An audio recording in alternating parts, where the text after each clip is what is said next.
Bitch, what is this? Gay dudes can literally say whatever y'all want to women. Like, if I said saying gay dudes is disrespectful. and saying nigga ain't. And I said it with love. Nigga, please. That's disgusting. I didn't have time to stop at the store, so I brought this for my jobs conference. The one from 3 months ago? Black women with the white leg. Are you talking about stalking?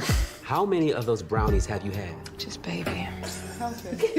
No. Are we gonna be having all this conversation tonight, or are we actually gonna watch a movie in honor of our brother? What's up? Y'all could do whatever y'all want. Here we go. Let's not forget why we actually here. Ain't nobody forgot why we here, man. Says a nigga who more worried about somebody overbooking than his friend that died. You fucking selfish, yo. We all held different. You don't have to keep acting like this, see? Act like what? Acting like you're not hurting like the rest of us. We came here to talk and be here for each other. And outside of me and Justin, ain't none of y'all said shit in over a fucking hour.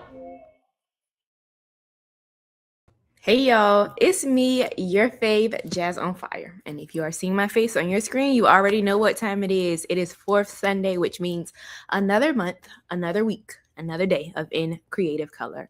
And as always, y'all, I've got the heat for you. Another amazing guest who I'm going to go ahead and bring on out, David Hunter Jr. Hey, How are you? No, this is literally boom, boom, boom, boom, boom, and the clapping. Right. I'm doing amazing, How are you Jazz. today, Thanks for having me. Amazing, amazing. All right, y'all. As always, got to read the bio because the bios be stacked. So, born in Washington, D.C. and raised in the metro area, David Hunter Jr. is an actor, writer, and proud graduate of Hampton University. This theater-trained actor has voiced campaigns for Google, Blavity, and HBO, along with a variety of video games and commercials. His on-camera presence has seen him acting in films premiering at Essence Film Festival, New York TV Festival, and more. As a writer, David's projects have been licensed to Aspire TV, Black and Sexy TV, and Afroland. When not on camera in the voiceover booth, David is busy producing projects for his own production company, Made for More Entertainment. The company produces projects that are dedicated to inspiring, impacting, impacting, inspiring, educating, and entertaining their audiences, forging deals and relationships with Aspire TV, Nat Geo, and Trailblazer Studios. The most successful project to date is a podcast and talk series that David hosts called Post in Black. Their series focuses on highlighting African Americans who work in post production with past guests, including Emmy-winning editing team from A Black Lady Sketch Show, the composer of Transformers, and the editor of The Woman King, Twisters, and Love and Basketball, among others. As an indie producer, David has teamed up with Amy Aniobi of Insecure and Survival of the Thickest to help produce multiple short films for her company. In addition to this, David has worked hand-in-hand with creative executive D'Angelo Lewis of Proximity Media as they work closely on D'Lo's first film, Shoebox, and are now teaming up for his first feature film, Announcements. Ladies and gentlemen, David Hunter Jr. Yeah, amazing, As man. always, it's a mouthful because you do so much. Everybody does so much, and it's always amazing to see the talent in the room. So thank you so much for being here. Yeah, I'm blessed to be here. I appreciate you having me, and it's an honor, and I'm excited. Absolutely.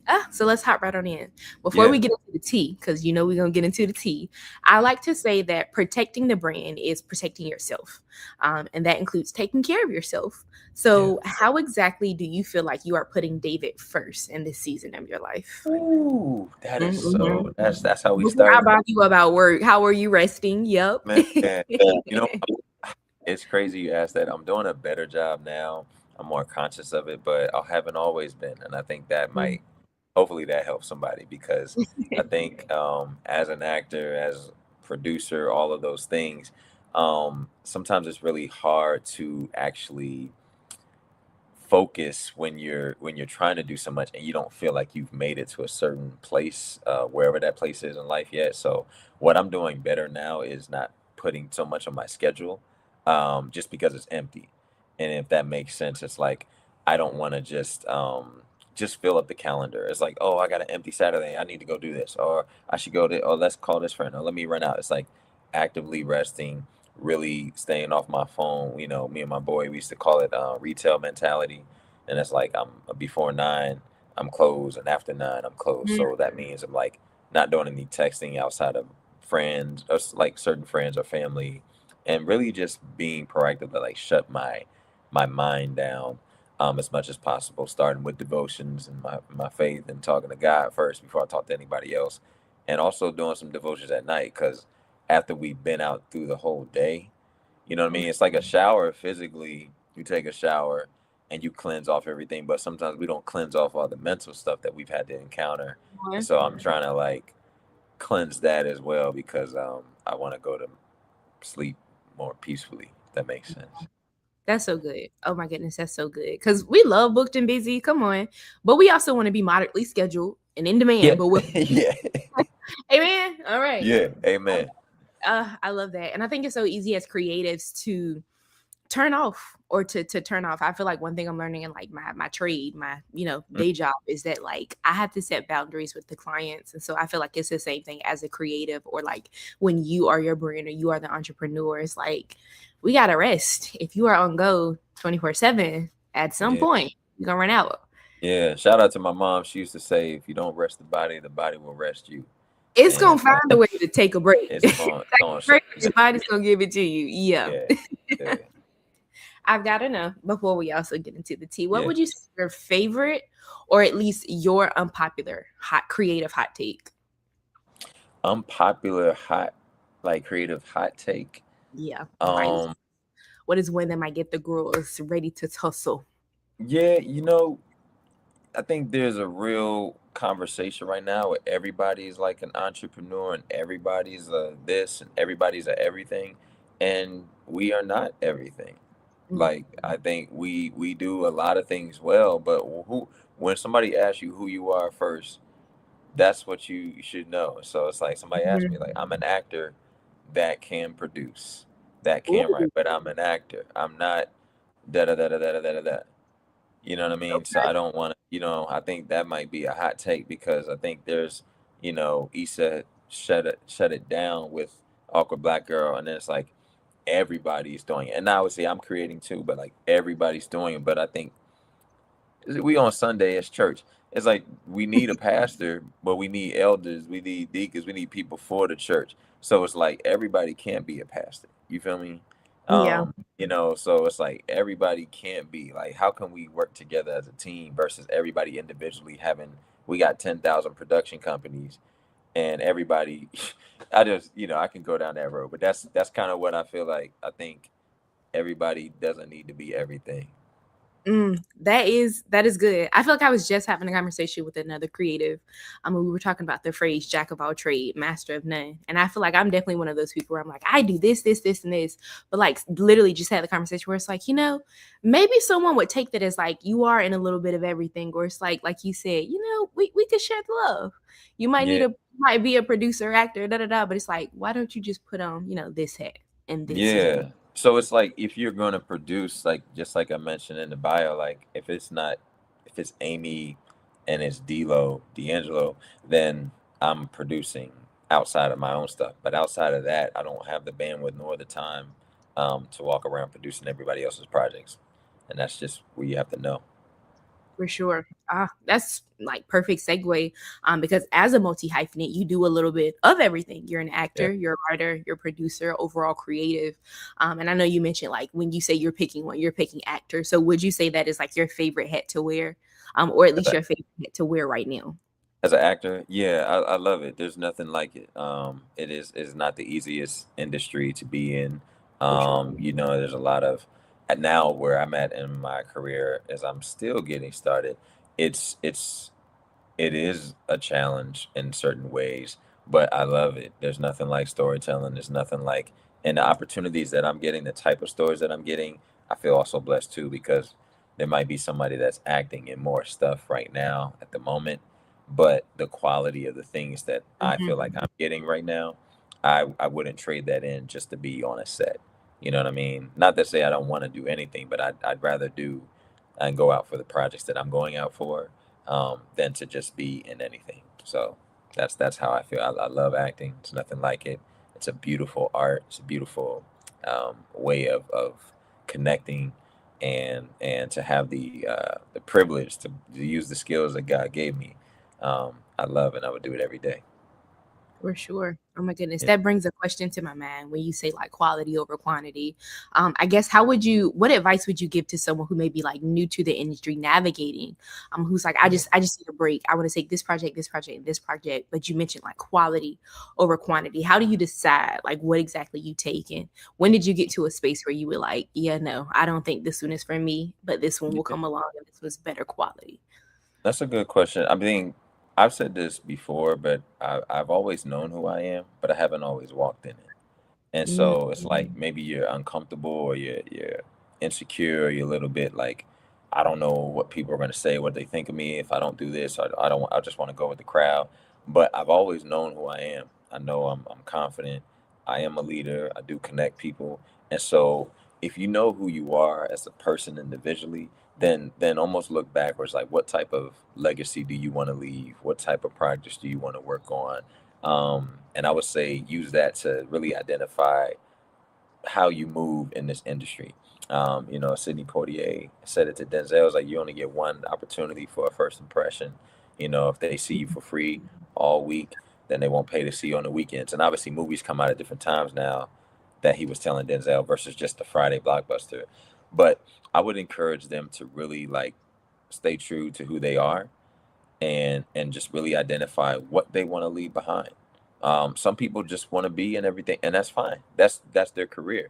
But if Yeah. that's not what you want to do, then don't feel obligated to just take anything. Now, there's certain levels where I was out here acting in anything because I needed experience, I needed learning. But I was just talking to a friend yesterday, and she's an actor. And 10 years ago, when I thought I was ready, when I thought I had this audition, and why they pass on me, I'm looking at the creator, the actor that I am now, the maturity that I have, the wisdom, the application that I take to a role. I'm like, man, I could have sabotaged my entire career if I got something that I wasn't ready for. Wow. You know what I mean?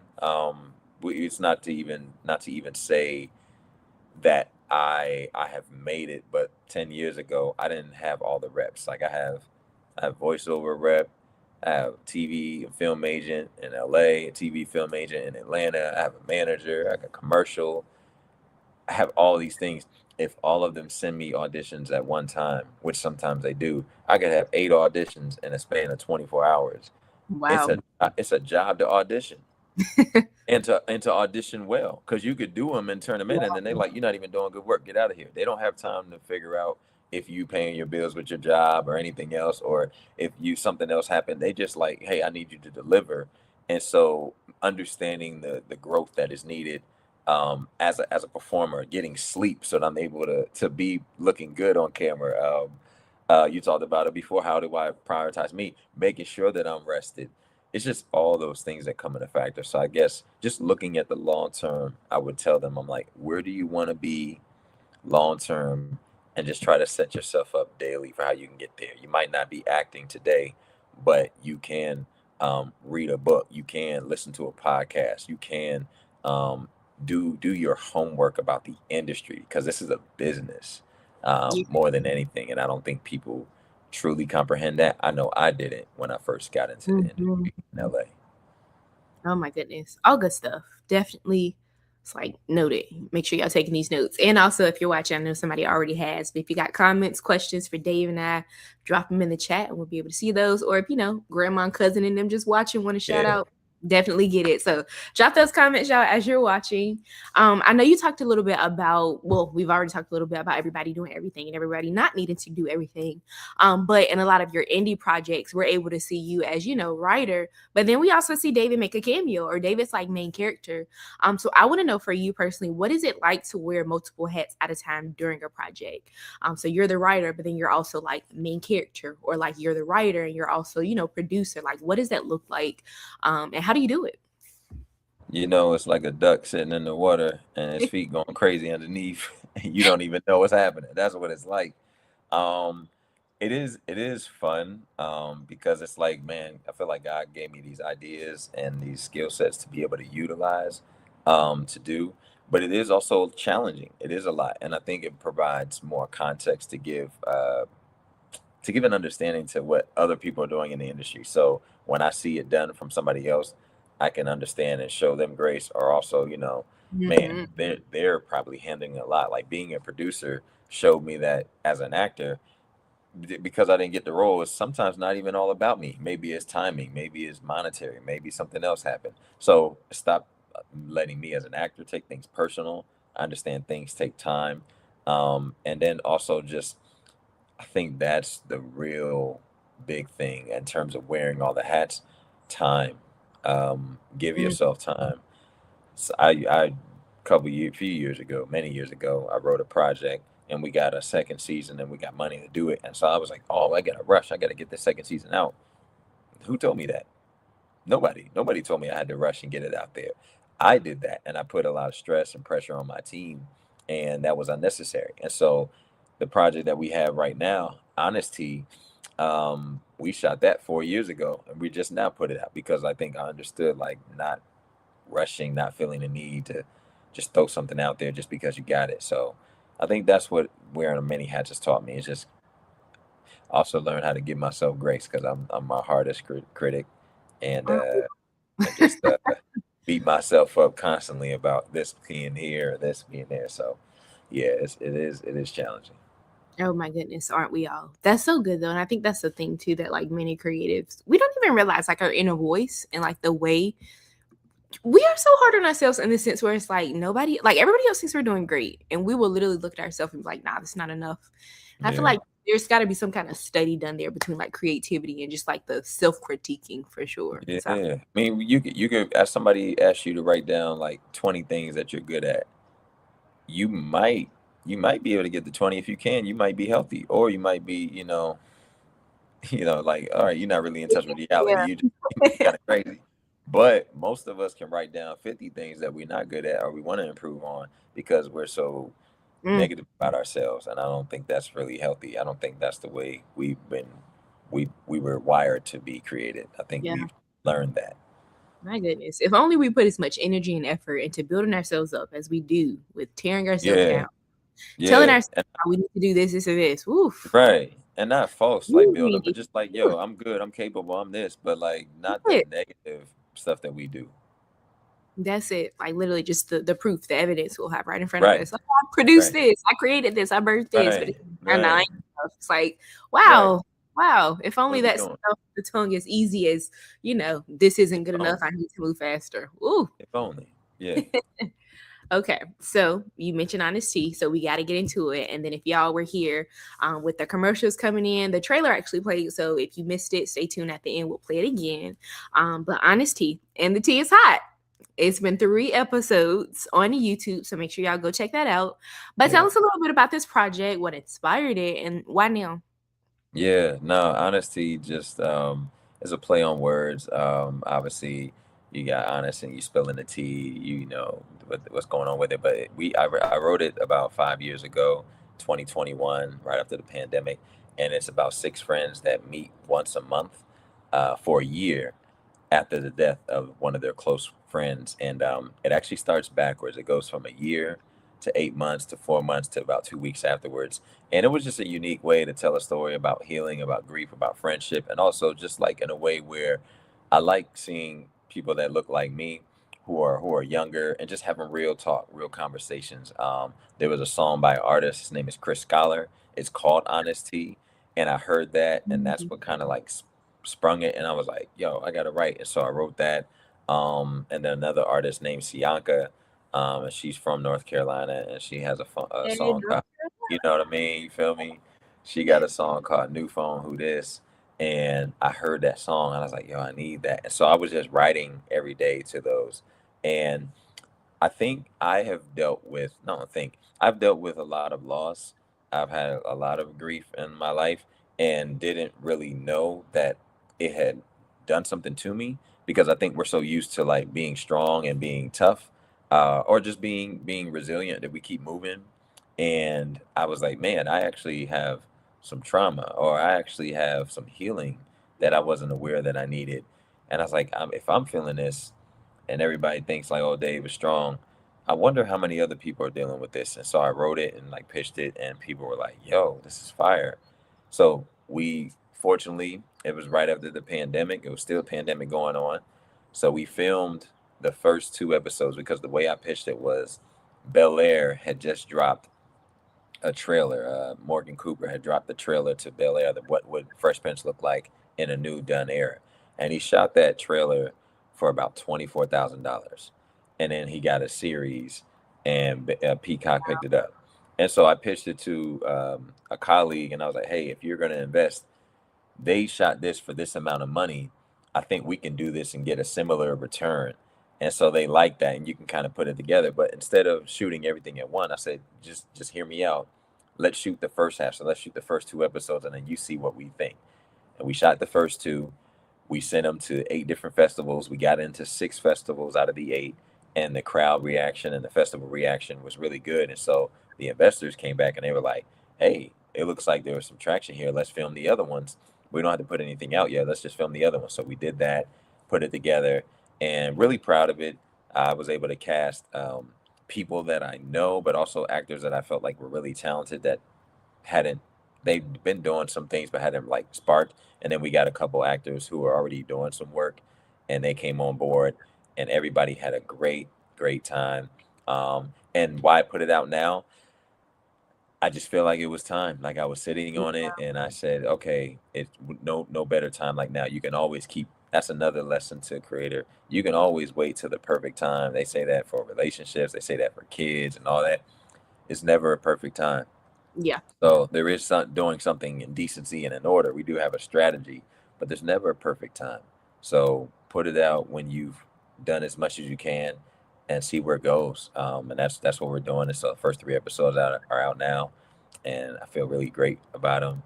Very proud, very thankful, and I just hope it connects and does the work. And the other thing about doing work is like I want stuff to outlive us and create things that are evergreen. So we shot this 4 years ago. It's still relevant 4 years later. That's the type of projects that I want to be part of. So I'm grateful, and hopefully more people continue to see it, and it continues to go like this. And we have like, this is a proof of concept mini series, but it's in preparation for the feature film, which is a larger scale of this entire story. So hopefully we will get to tell that.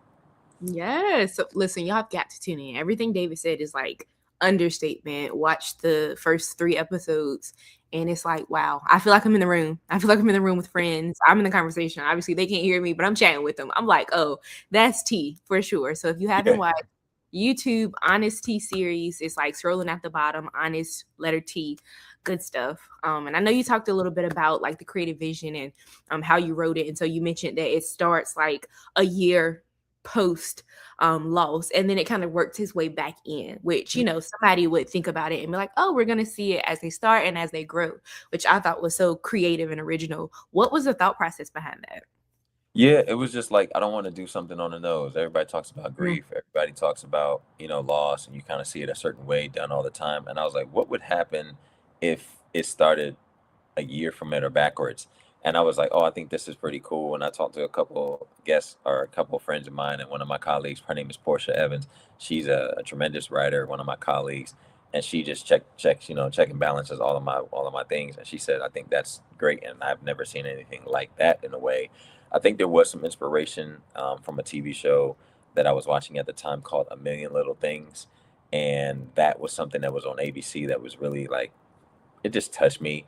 I myself have dealt with a health challenge over the years, and just wanting to be as real and raw as I could at the moment, but a different level. So it's like we see that story like A Million Little Things, and we do have a Black person in the show, but there's not a story that is just centered around, like, I guess the way I'm explaining it is Black people and Black shows that have a lot of Black people in it are called Black shows.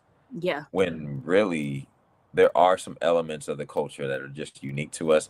But a lot of times having 6 actors on a TV show that are Black isn't a Black show. They're just Black talking about real life. And so that's the thing. I'm like, man, why can't we have a show that talks about real life that just features us, that is just relatable? It's conversation. We can't always be the best friend or the homie that's in the show or a part of a story. We are the story. So it wasn't going into it saying I'm going to tell it from a Black perspective. I just wanted to highlight something that we do every single day in our lives. Everybody, we kick it, we sit and talk, have a little function, meet up, all these things, and just talk real. And healing in this way is unique. And I think the characters who I connect with, I feel like they're able to grow, and you grow with them on this brief journey that you get to see in these 4 episodes. I love that. It's beautiful. Y'all have got to go watch it. It is a quick watch. So we don't, no excuses about I don't got time, I can't wait. It's like 5 minutes. Come on, go ahead and lock in because it go ahead, lock in with us. So literally, I wish there was a way to like sing you after here. You just go ahead on over to Honest Tea. You're right there. You type it in the browser, get onto it. But definitely a great watch. So congratulations, David. That's amazing. Thank you. Thank you. And y'all gotta tune in. Can't wait, man. Can't wait. You started in the DMV, like literally going there, even in undergrad, even then. But now you are in LA. And so there's this hot take that many people feel like you can only make it in the industry or the business in LA. And I know we've talked about this offline, but I want to know what your thoughts on that is, and when did you make the transition and what prompted it? Yeah, no. So I obviously I grew up. I lived in all 3, and when I was growing up, I sound old saying this, like we didn't even call it the DMV. It was like DC, Maryland, and Virginia. You from the area, and I lived in all 3. I was born in DC, and had an inkling for LA when I was young. I love movies, love TV, film. So got the Hampton Theater, came back to DC, was doing theater there, but I knew I wanted to be in LA. Came to LA right after college, maybe a year and a half after college. So I've been in LA now 18 years. Crazy. LA is kind of the main place where a lot of things take place in the industry. We talk about studios in other cities. We literally drive by them in LA. And that's there, but it is not the only place that you can create or can begin your entertainment journey, if that means anything. I would say the biggest things that you need to have are, one, an understanding of the industry. So you might not be in LA, but how does the city move? How is entertainment going? What's going on in LA? don't be so adverse to, I'm gonna make it in my own place and I don't need LA. I think there's stuff and aspects of LA that people get caught up in that is like social media. That's not the real of the industry. There's a lot of real people here. There's a lot of love out here. There's a lot of community. There's a lot of people working. But if you don't want to be here, you can still take elements of it and do your own thing wherever you're at and you're located. So I think it's just about community. It's about connection, and it's about really what type of mark do you want to make on your own. And it is a relationship game too. So it's really about making relationships. I have friends that have lived in LA and don't live here anymore, and I always tell them, I'm like, as long as I'm here, you're here. You know what I mean? Like, don't forsake your relationships. Don't forsake your friendships. One of the biggest things that we don't realize is stuff comes around years from now. You could be working with somebody right now and they're just an intern or they're just a PA, and years later they're a showrunner's assistant or something, and they're thinking about you because of something else. I have you obviously and friends that are connected to North Carolina and connected to Atlanta, Georgia, and I'm out here working in LA, but I need an Atlanta connect. I call them up, I email them exactly. So it's good to have people all around, but you don't have to be here.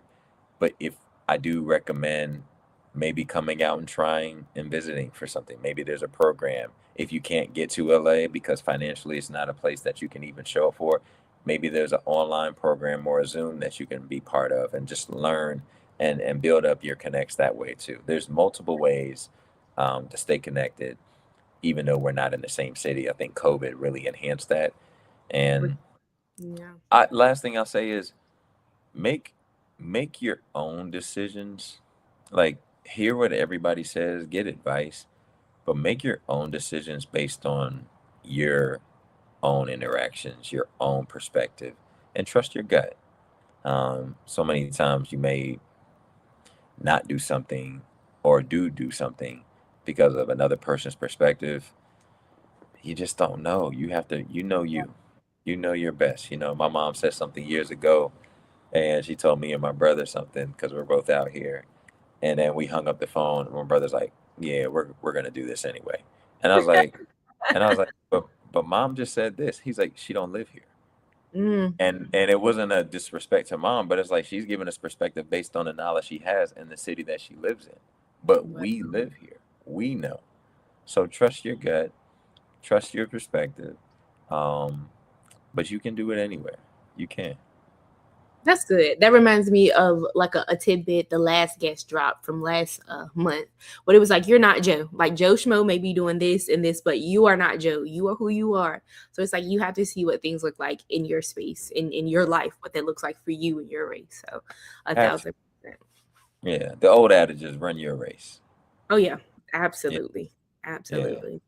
Yeah. All right. So I know you dropped, or you name dropped, Made for More Entertainment. The folk want to know, what is that? Because great work there. We want to know where the name and the vision came from. Yeah, Jazz worked with us for a little while in our early stages. I be pretending like I don't know. Everybody else know. Tell everybody. It's love. Made for More honestly came from my experience. I had a health challenge years ago, and I almost lost my life.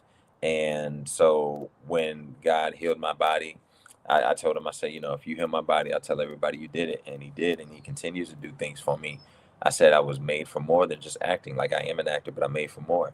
And so I wanted to do stories and tell stories that outlive me. So impact, inspire, educate, entertain. Those are the 4 pillars of everything that we do. So if we're looking at doing a project, does it touch those 4 things? And if it does, then we can explore moving forward.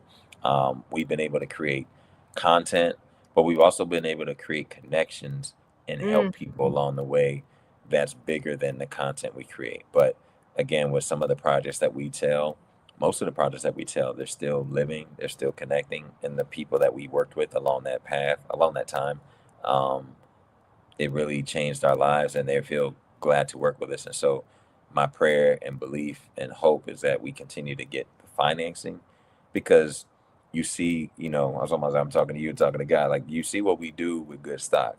It's like, when we get the resources, we don't waste it. We are blessed, but not only are we blessed, other people are blessed. And that's just what we want to do, but we want to do it in a creative space where it's a safe space for people where they're getting to tell stories that they really love and are a part of. And then again, it goes back to there's a lot of people working. Sometimes people are working just for a check. They're not working because they even like the show that they're on or the project they're doing. We want both. It's like, man, I'm getting paid, and I really love being here. I really love the story. Hey, mom, I just worked this project. So that's really what it's about for us. 1,000%. And if I can, I've got to give you your flowers. I always do, but I've got to give you your flowers here. So how I met David was actually height of COVID. I had just experienced a personal loss, literally lost my blood brother. And everything kind of went to poop. I had an internship. I was supposed to go to New York. I'm just, all the things, and all of it just gone, vanished, evaporated. And I sent out like a creative SOS to this listserv, this humongous, scary listserv that I'm in with like who knows who from the industry ended. And I was able to connect with David. I was able to connect with one of his partners that was down the street from me at the time in North Carolina. But I still to this day attest to like the fact that it was like nobody but God to be able to have us to be connected and for you guys to be to just kind of come in and be a part of the journey at such a pivotal time. And even now, like Made for More is certainly like a godsend. So I 1,000% feel that the work that y'all do is amazing. Like I said, you can feel it. You can know when the things that people are doing is a little bit more than just, for a check. The work is authentic, it's honest, it speaks, it's raw, it attracts, it hits all of them. So of course, I always got to give you your flowers. Y'all are doing what you have set out to do. I appreciate it. It's not always easy, but I am grateful that we got to meet you and that everybody that we've been able to work with, even at the scale that we are, has gone on to do amazing things. They're still doing amazing things, but we still have those connections, and I'm grateful for that. And sometimes I don't think you'll see all of the things and all of the impact that you have until after the fact. And I think that's part of the struggle right now. It's like you sometimes don't feel like you're doing enough, but to hear, how what started as an idea has impacted you, has impacted others. That's what we hope that we are able to continue to do down the road. So I think as a leader, I was talking to you before we even started, that's where sometimes you need the grace and you need the space because you're hard on yourself. Because you're like, man, I wish I could do more.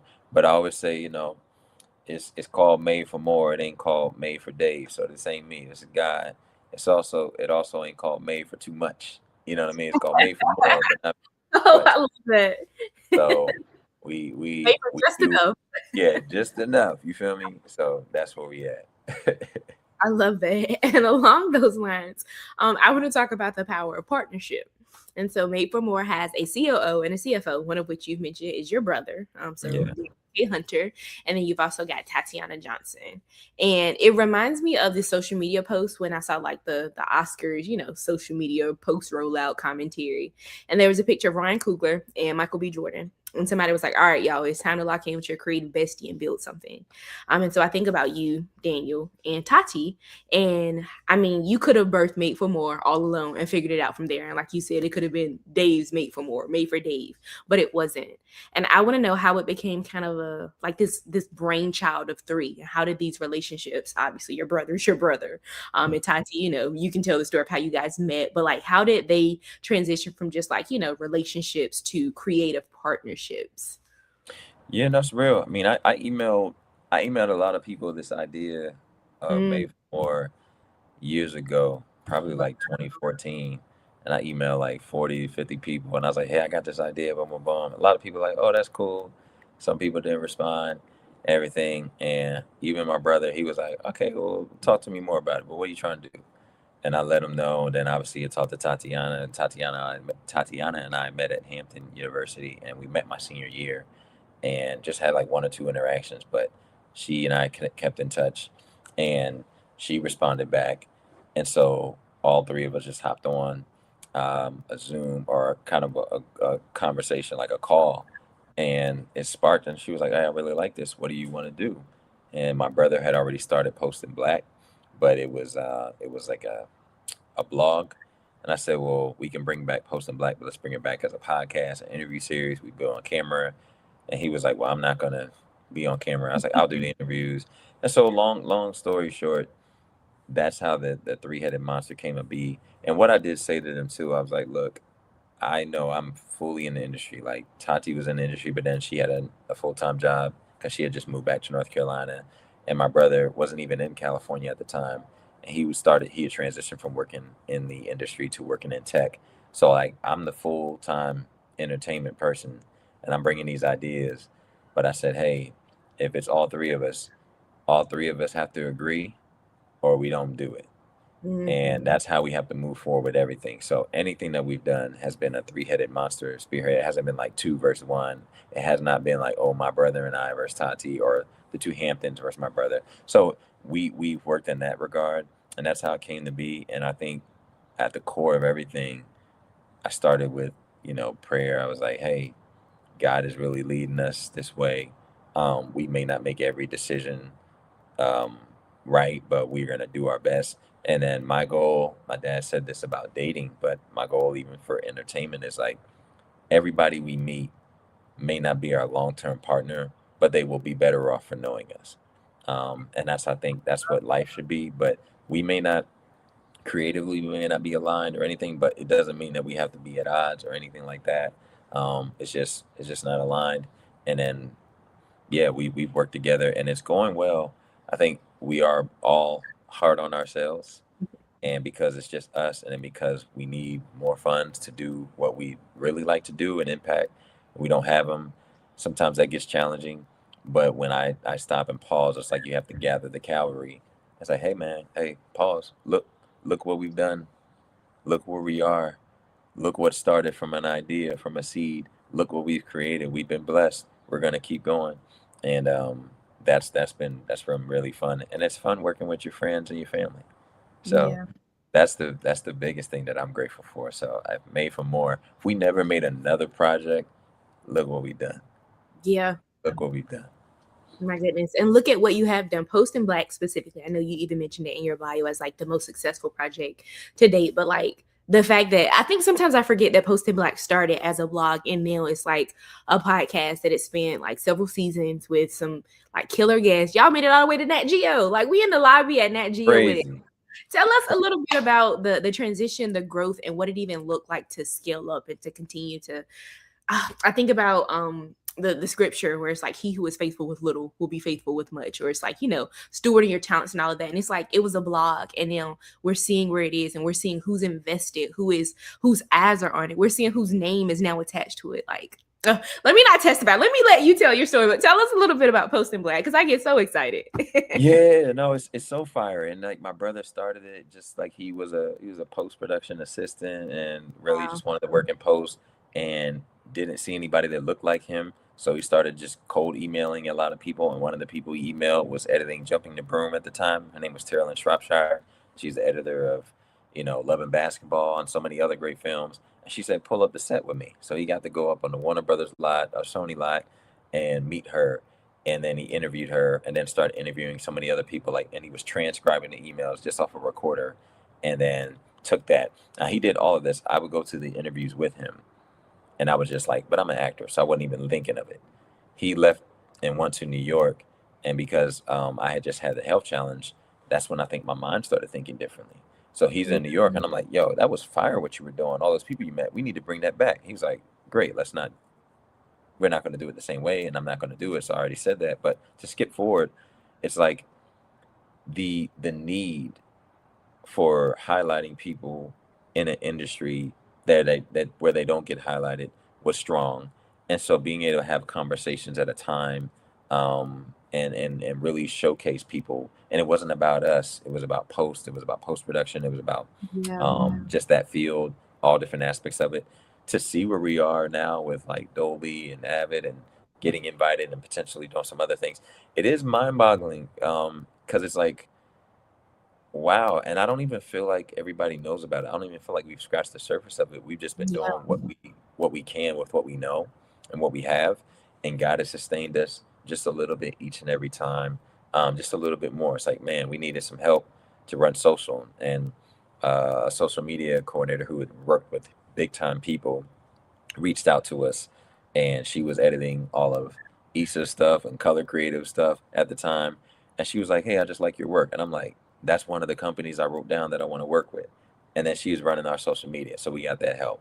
Man, we got to our last bit and we are like, man, we can't do Post and Black again if we don't get any funds. And then Dolby came in and Abbott came in and sponsored our next 2 seasons. And now Dolby is still our sponsor, a partial sponsor for this upcoming year. But we would not be able to do anything without them.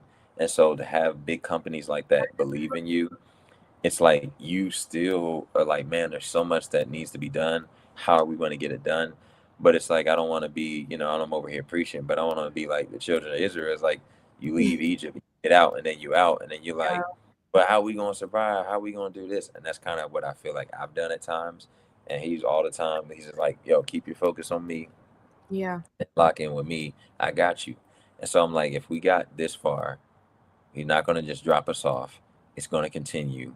But I will say every level brings a different level of opportunity, but also a different level of work and stress that, if you don't do the groundwork, you'll crumble as the foundation is weak and shaky. And so I think we've done the groundwork and that's why we're able to move how we are. But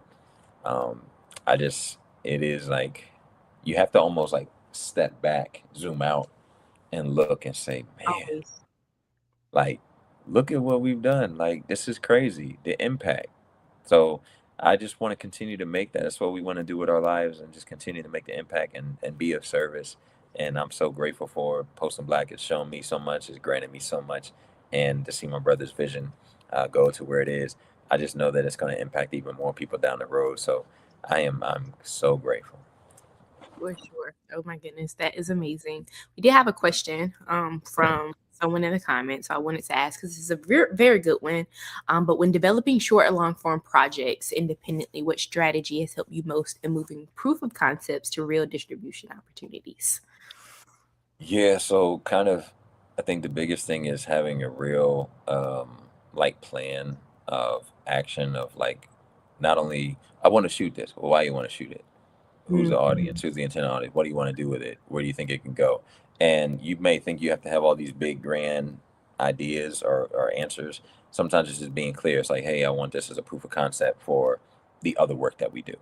So this is not something that might bring back something financially right now, but what it is going to get us in the room so that we can have conversations with the people who might fund the other things. And as long as you're clear about the direction, as long as you're clear about the ask, I think that is helpful. But really look up in terms of like getting distribution. I think that's where the industry knowledge comes into play. Know who's looking for what. So if you look at these different platforms, you just never know. You look at these big festivals, right? And you're like, oh, I got to get in there. I got to get in there. But there's some small festivals. I had a festival that was flying me out from California to their festival and putting me up in a hotel. And this wasn't even a known festival.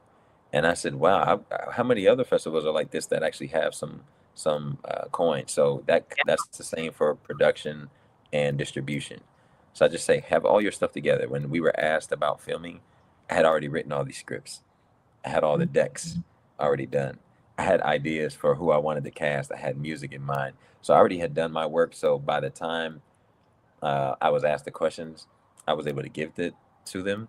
And then also I would say, like, you don't generally get a second time to ask the same question. That's good. So, it's like I do say this a lot. I'm like, when it's time to go, it's not time to get ready. So somebody's like, hey, what you filming? What you working on? And you're like, oh yeah, I'm about to get, it's like, oh, let me see. You're like, okay, let me get, it's like, man, that needs to be like, have all your files in a Google Drive so you can share the link immediately. But then the same, like, don't have to get everything ready at the right time. But I hope that answered the question. But that's literally how we did, like, just having all of our stuff. We've been working before the work was needed. And when it was time to go, we were able to give it to them. And then we already had an idea of like, okay, we're filming this right now. It's going to be on YouTube. But eventually, if this could be on Hulu, or we like these potential partners for distribution, or these 3 producers are actually working on here. If we could get this actor down the road, this is what we get. So when you're pitching the dream, Even how we got the funding for Honesty. Hey, they shot this for this. We can do this for this. Oh, okay, boom. Somebody that doesn't even know film, they're like, okay, cool. I can see that. Let's do that. This is money. That's how much money they pay for this. Okay, you're gonna do the same thing. Cool, let's do it.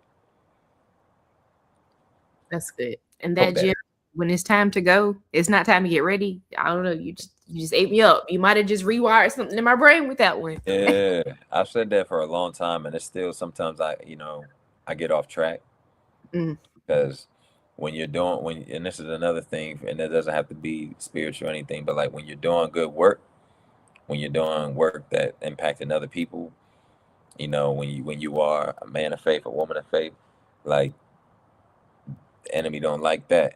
So Yeah. he'll come for you. When you the head, he gonna come for you. Because if I can get you, I can destroy everybody else. So I've had to really make sure that I'm locked in, and I'm because there's other things that will happen too that are just like, man, I didn't see that coming. So Yeah.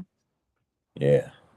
1,000%. David, this has been amazing. I hope y'all have been taking all the notes and the folks later. I hope y'all are just getting the note. Pause it if you need to. I know you can't do that live, but Come you on. rewatch it and pause it if you need to. Before we go, we want to know what you got on the radar, what's coming up. Wanted to talk a little bit about truth. You can start with that, and then you can just kind of take us on out. Like, what does David have going on that we can stay tuned for? Yeah, no. So, I am wearing this True hoodie, but during the pandemic, while I was filming Honesty, I went to this school out here in LA called the Identity School of Acting and met a lot of these talented people. Some of them you see, my brother, Matt Law, he plays Ocean on Abbott Elementary. He's got a new show coming out called Nemesis by Courtney Kemp, Gracie Mercedes, my brother, Aaron Jennings. They were on Grand Crew, and just so many other people here. My boy LaShawn Clay was on The Pit. All of us were in the same acting school, and they wrote something, a short, and it was just to kind of talk about healing and grief, and based on LaShawn's actual story, and it turned into an immersive show where you combine 6 episodes and real theater going on, and we did it during the writer's strike and the actor strike out here, and we did 6 episodes, all sold out. Probably had close to 7,000 people attending all of the shows combined, and it's been such high demand that there's a huge theater and event space out here called the Novo, and they asked us to come back. Golden Voice and all of that asked us to come back and do it again.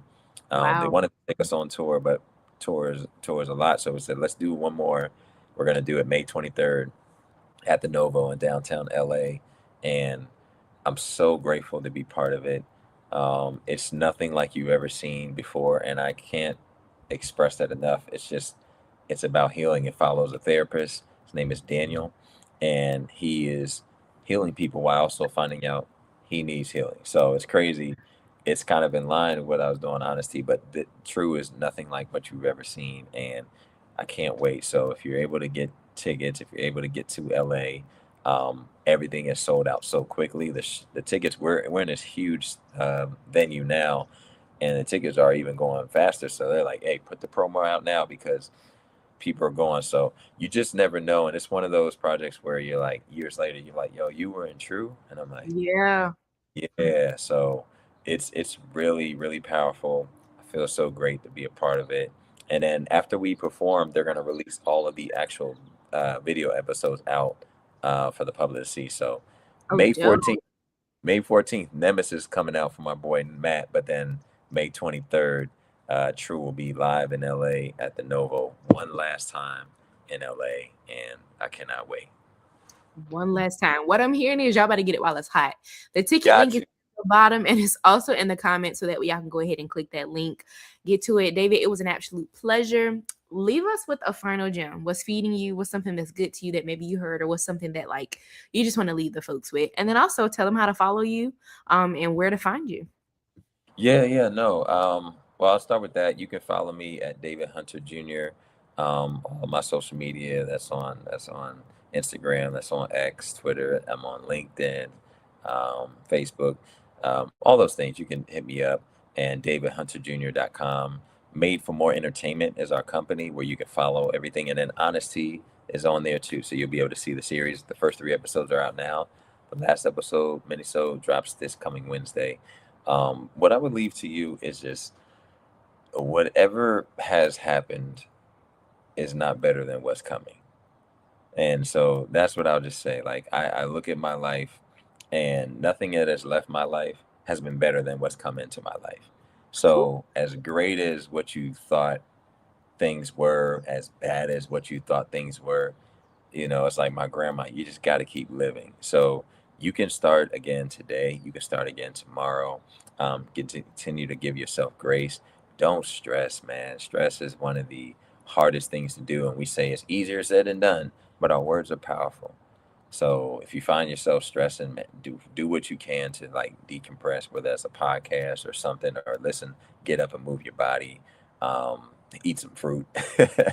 but you feel me? But nothing that is left has been better than what's to come. And so I think that's just you hope and some encouragement to hang in there, stay in the fight, and just continue on, because God has blessed us. And I'm praying for you, and I hope you have a bright future, all of you. So thank you for tuning in. Thank you, Jazz. This is amazing. I needed this too. This is therapeutic. You feel me? We out here. 1,000%, David. This is amazing. Again, I hope y'all got all those gems. And if you didn't get it, you missed it. I would say get it while it's hot, but it's okay because it'll still be on YouTube. So y'all make sure y'all go check that back on the replay. Send it to friends. David, as always, literally your flowers. Thank you for everything. Thank you for your contributions to this world. And we can't wait to see what you do next. So we'll be tuned in. Love you, Jazz. Thank you so much. I appreciate Love it. you too. And tuning into another episode of In Creative Color. Like I said, where we're here to talk with the bakers, the creators, the movers, and shakers. And just stay tuned for another amazing guest next month. I am your host, Jazzonfire, and I will see y'all next time. For tea. Bitch, what is this? Gay dudes can literally say whatever y'all want to women. Like, if I said it, bro. Saying gay dudes is disrespectful. And saying nigga ain't. And I said it with love. Nigga, please. That's disgusting. I didn't have time to stop at the store, so I brought this for my jobs conference. The one from 3 months ago? Black women with the white leg. Are you talking about stalking? How many of those brownies have you had? Just baby. No. Are we gonna be having all this conversation tonight, or are we actually gonna watch a movie in honor of our brother? What's that? Y'all could do whatever y'all want. Here we go. Let's not forget why we actually here. Ain't nobody forgot why we here, man. Says a nigga who more worried about somebody overbooking than his friend that died. You fucking selfish, yo. We all hell different. You don't have to keep acting like this, see? Act like what? Acting like you're not hurting like the rest of us. We came here to talk and be here for each other. And outside of me and Justin, ain't none of y'all said shit in over a fucking hour. Hey y'all, I am Jasmine Bunch, but now and forever to be known as your fave, Jazzonfire. And I am one of the newest hosts of the Sunday Craft Chats. Catch me every 4th Sunday hosting In Creative Color. Can't wait to see y'all there.